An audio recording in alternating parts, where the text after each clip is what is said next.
In our previous video, we took a look at the myth of the Sons of the Seven against Thebes, a generation of heroes who had succeeded where their fathers had failed and took the seven-gated Boeotian city of Thebes.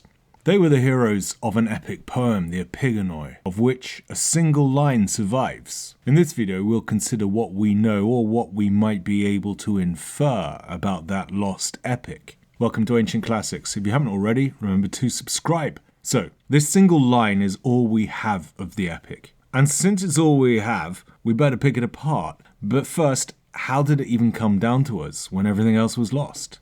There are two main sources for ancient texts. The first is the manuscript tradition, the uninterrupted line of copies and copies of copies whose production and reproduction continued into medieval times, surviving long enough to make it onto the printing press. The others are archaeological discoveries of ancient copies excavated from rubbish dumps in Egypt or uncovered in a charred state from Pompeii, though we have nothing even approaching an original or ancient first edition. The archaeological sources obviously have only given up scraps and fragments, whereas complete works have survived through the manuscript tradition. The one surviving line of the Epigonoi has come down through the manuscript tradition through two sources, quotations. Our best source is in the contest of Hesiod and Homer, the Agon Homeru kai Hesiodou, a rather dull work from the 1st or 2nd century AD, but probably based on earlier sources. There's a whole minor corpus of quasi-biographies about the life of Homer from ancient times, you see, and this contest falls within that tradition.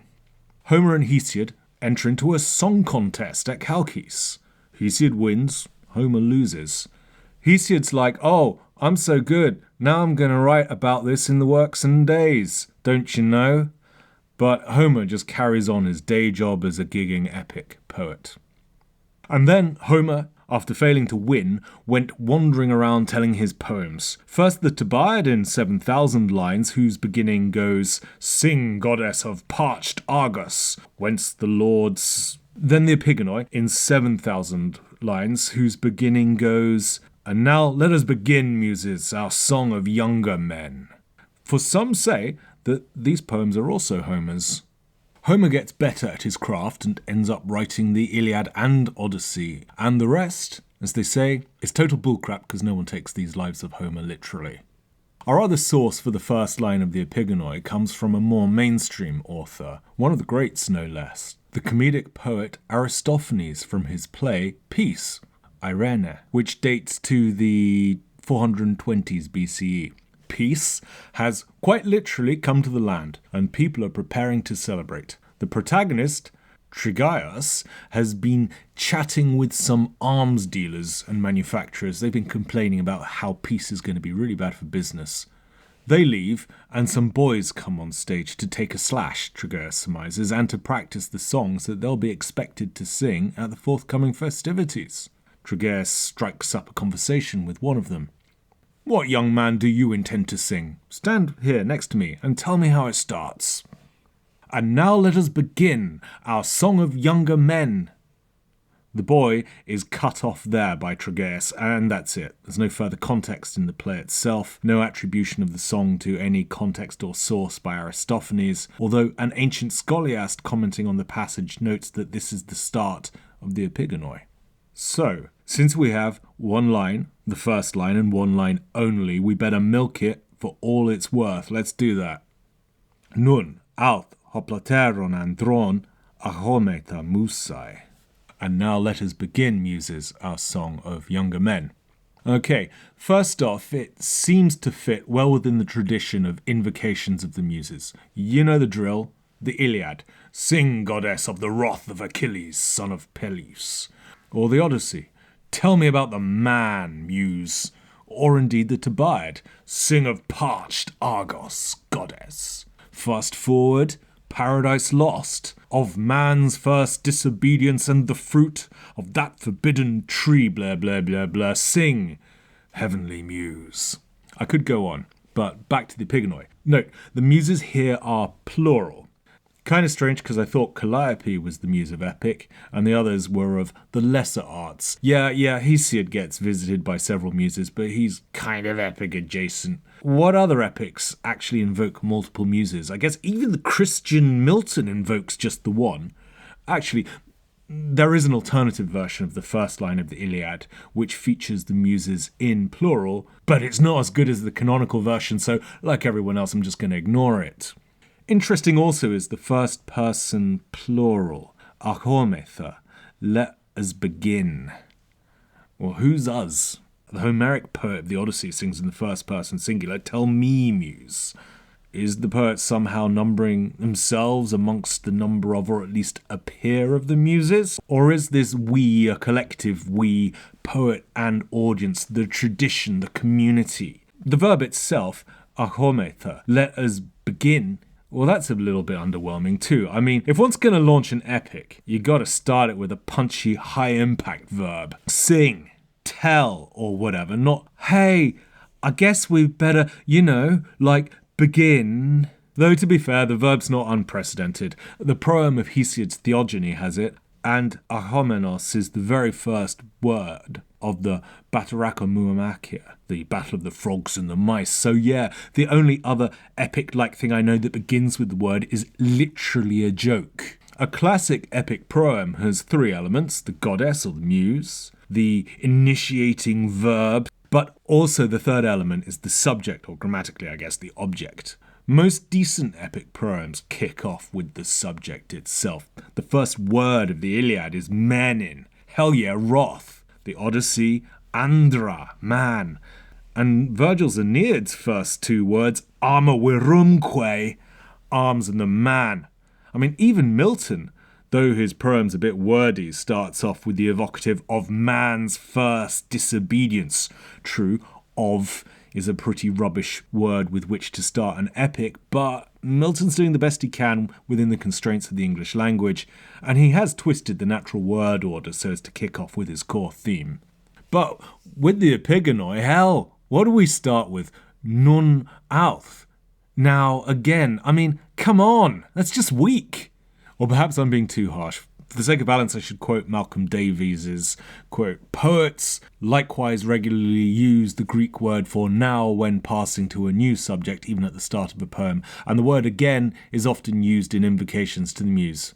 Cingano calls these two words a strong transition from the seven against Thebes to their sons, but whatever, I don't care. This is epic, and with epic we want something epic to kick it off.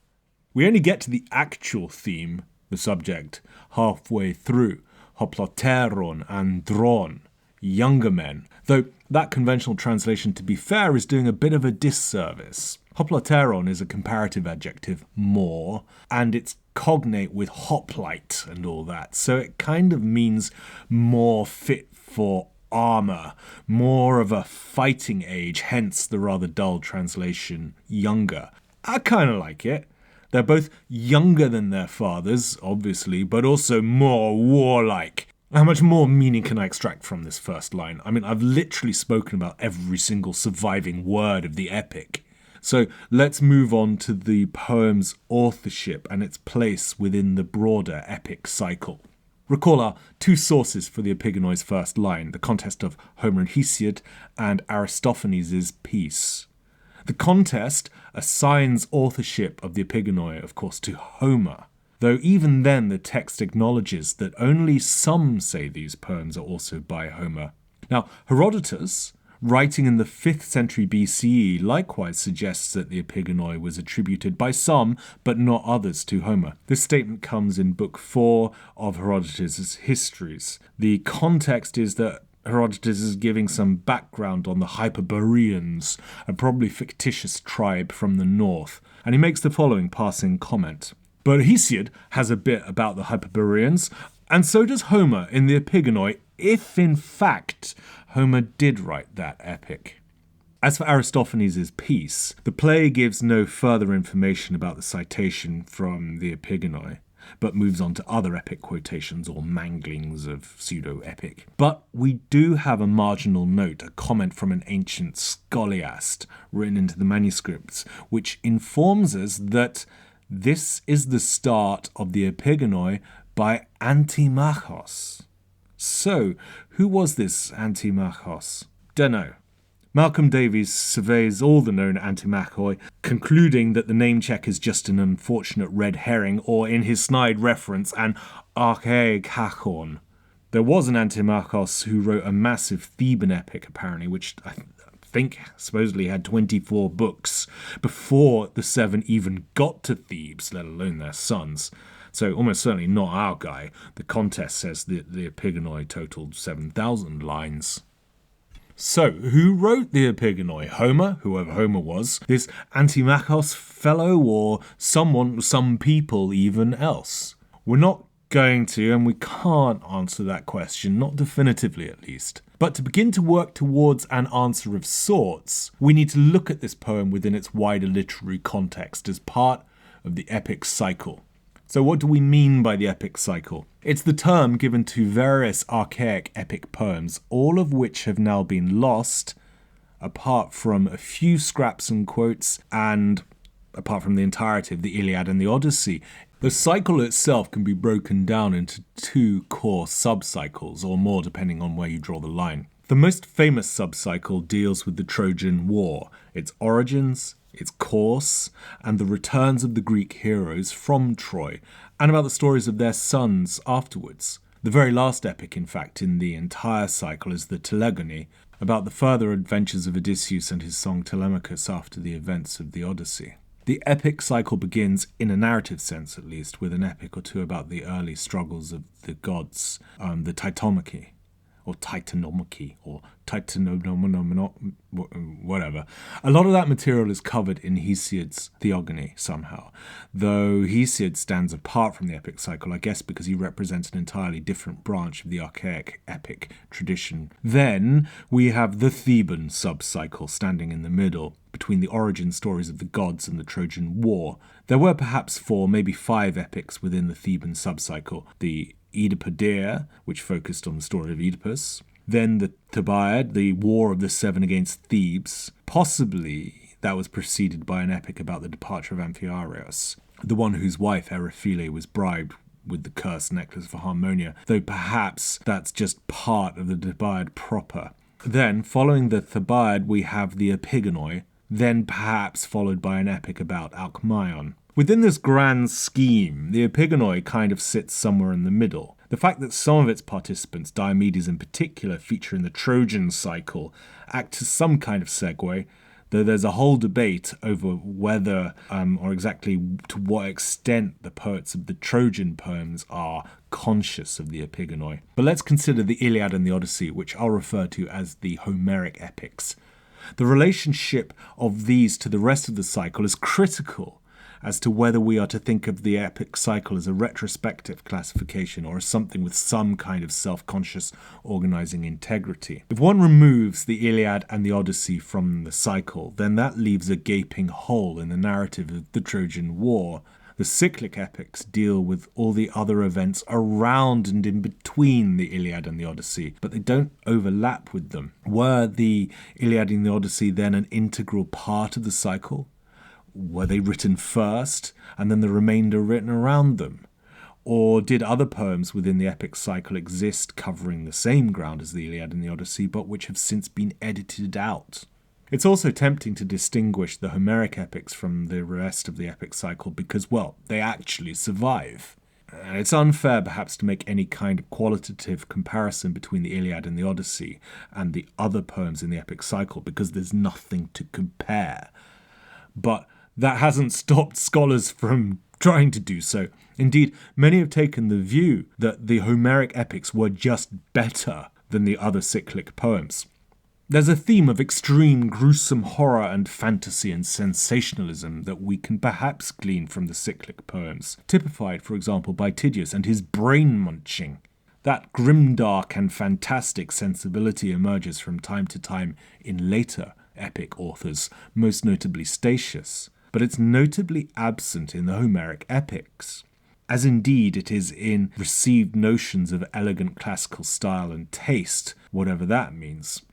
In a paper from the late 70s, Jasper Griffin concludes, "The strict, radical and consistently heroic interpretation of the world presented by the Iliad made it quite different from the cycle, which was still content with monsters, miracles, metamorphoses, and an untragic attitude towards mortality, all seasoned with exoticism and romance and composed in a flatter, looser, less dramatic style. The contrast helps to bring out the greatness and the uniqueness of that achievement." Another differentiating factor between the epic cycle as a whole and the Homeric epics is that the tragedians tend to take their source materials from the cycle, but not so much the Homeric epics. Just think of all the tragedies taken from the Theban cycle: Sophocles' Oedipus Rex, Antigone, and indeed he had a lost Epigonoi. Or Aeschylus' Seven Against Thebes, and on the Trojan War and its aftermath, there's the Oresteia, and so on and so on. It's almost as if no one can improve on the Homeric epics, so they avoid them and build them out from the second-rate other epics. But even if the Homeric epics were distinguished by their quality, treatment, and style, should they be set apart from the cycle, or are they just the best in class? I'm tying myself up in knots here. Perhaps it's best just to accept that the Homeric epics and the epic cycle, including the Epigonoi, all emerged from the same cultural artistic milieu, the oral epic tradition, the roots of which have long since been lost in time, but which we can imagine stretched from Mycenaean times, developed through centuries of illiteracy and ultimately unrecoverable oral tradition, then reached near maturity in Ionia, and then somehow emerged into the literate age, reaching their final form somewhere between the 8th and 6th centuries BCE.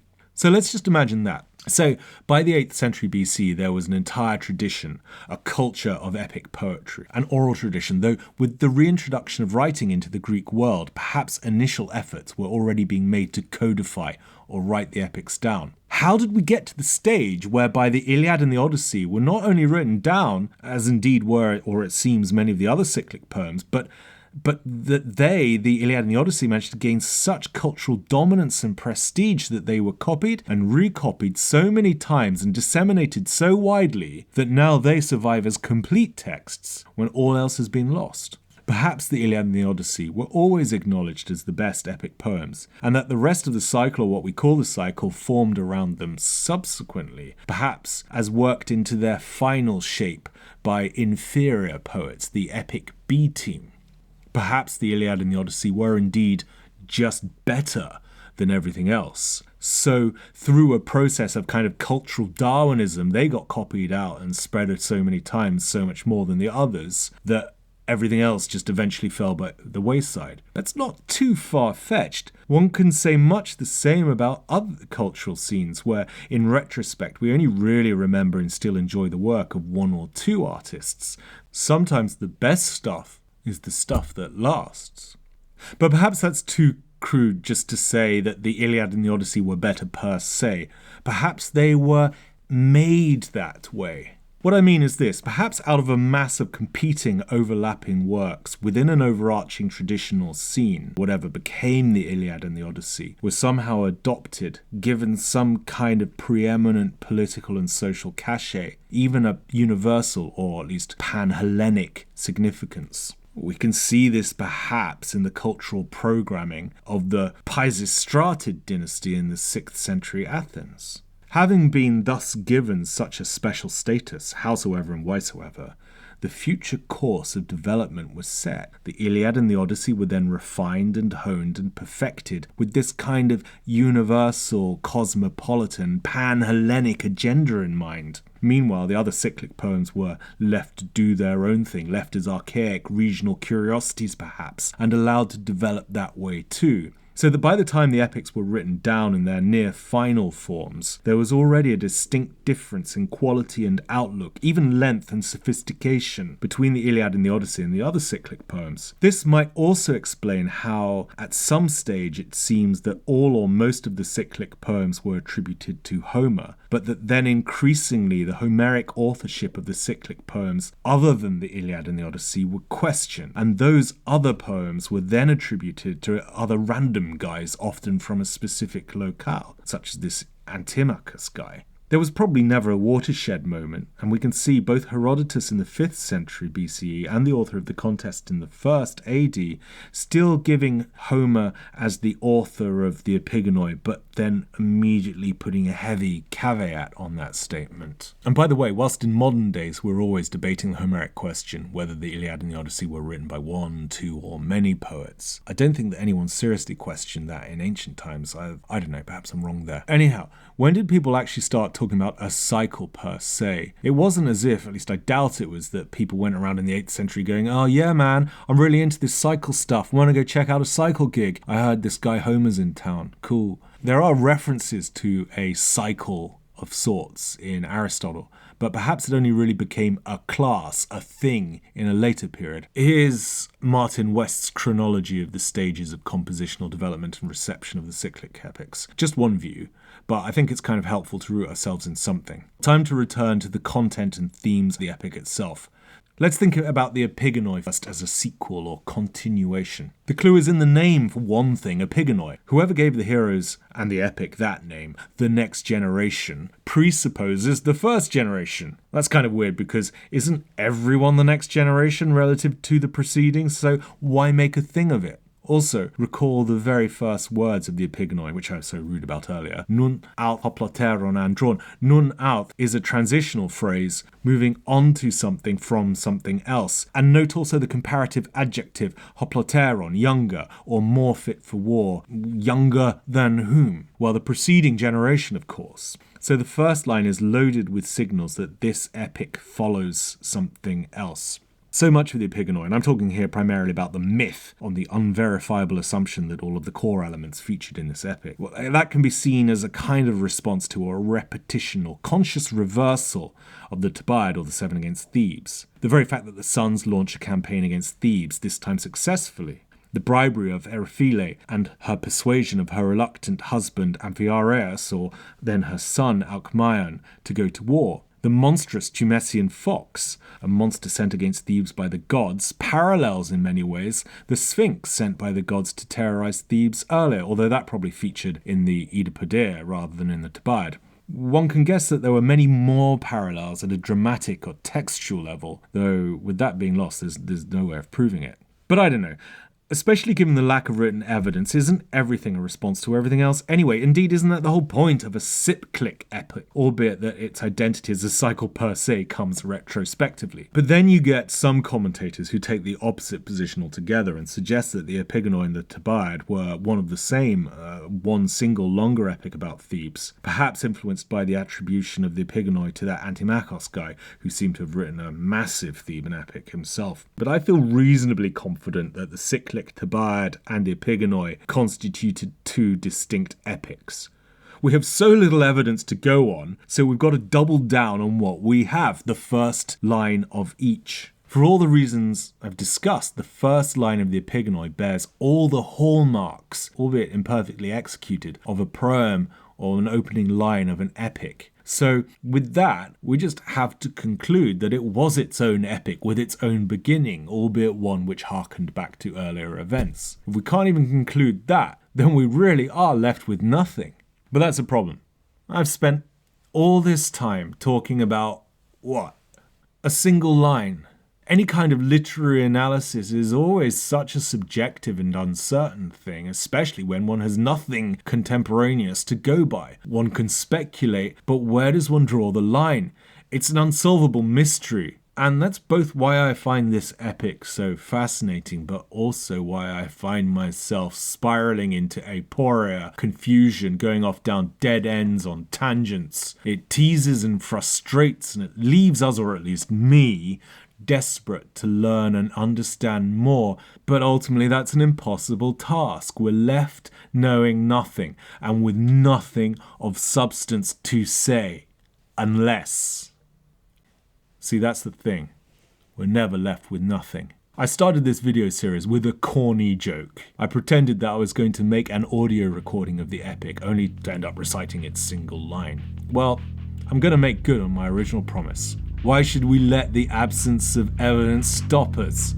Why should that get in our way?